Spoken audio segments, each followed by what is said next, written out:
adalah gembalaku, takkan kekurangan aku.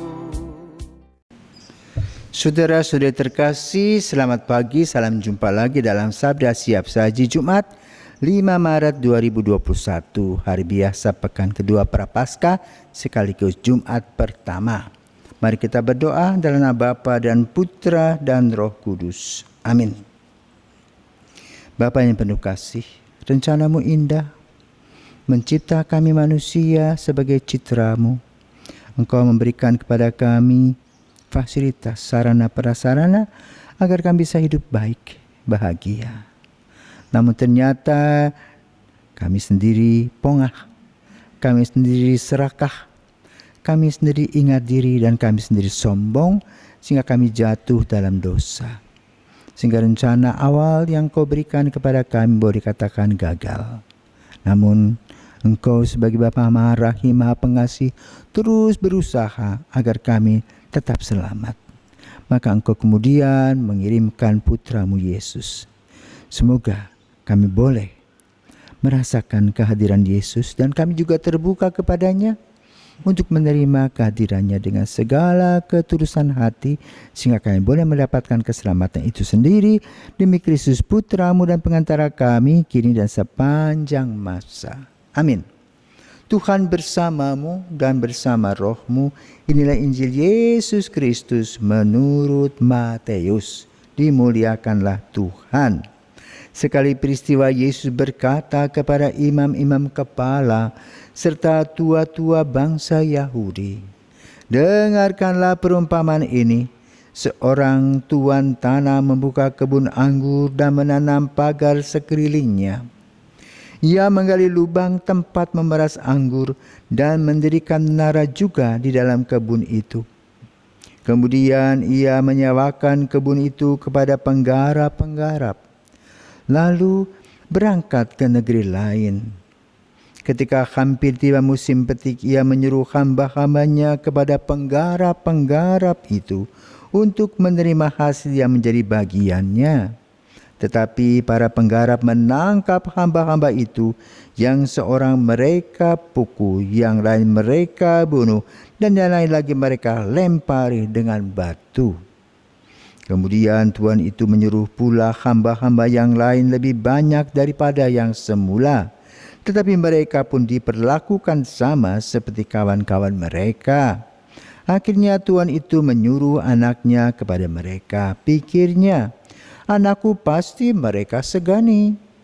Tetapi ketika para penggarap melihat anak itu, mereka berkata seorang kepada yang lain, ia adalah ahli waris.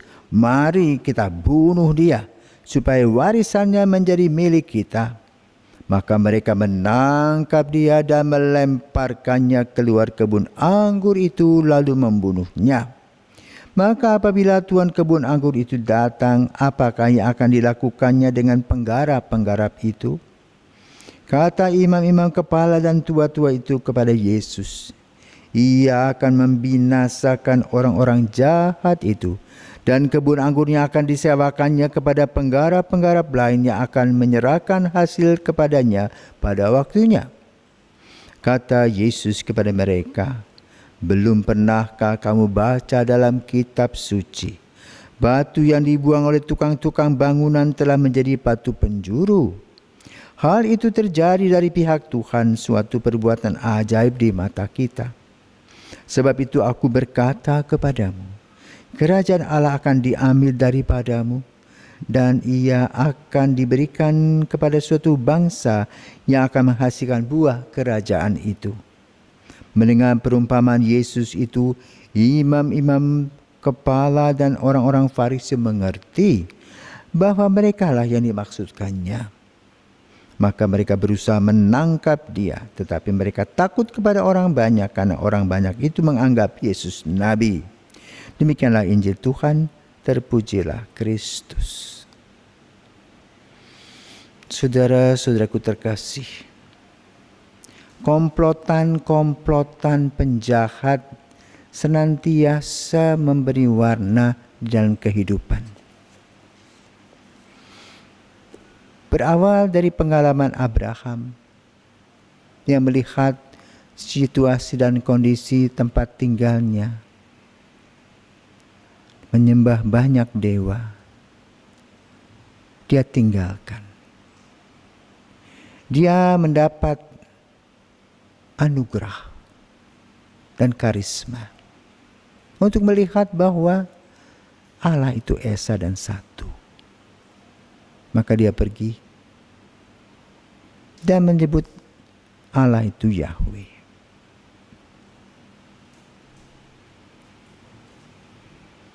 Refleksi Abraham dilanjutkan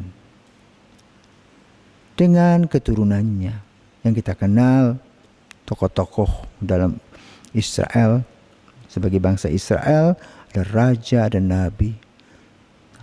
Ada kita kenal Elia, Nabi Yeremia, Yesaya, dan sebelumnya Musa.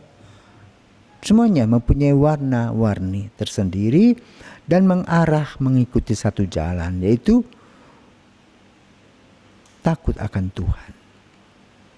Namun, prosentase mengungkapkan bahwa manusia dengan kedegilan dan kesombongannya tetap menganggap itu kecil.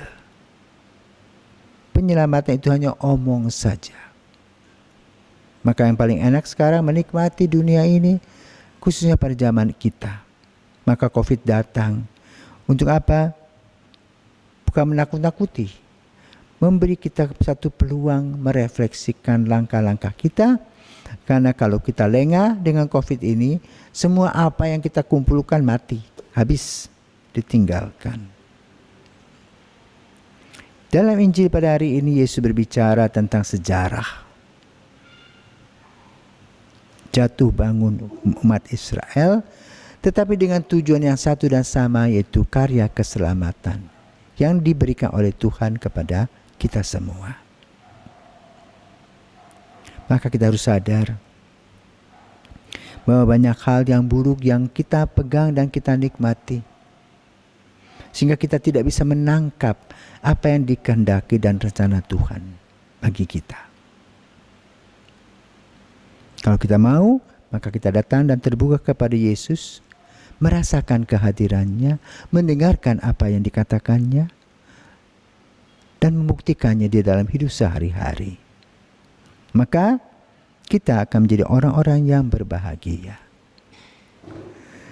Injil yang diuraikan pada sore hari ini mengajarkan kepada kita untuk melihat sejarah, belajar dari sejarah, bahwa bila orang sombong akan jatuh sendiri, bila orang culas juga akan jatuh pada waktunya.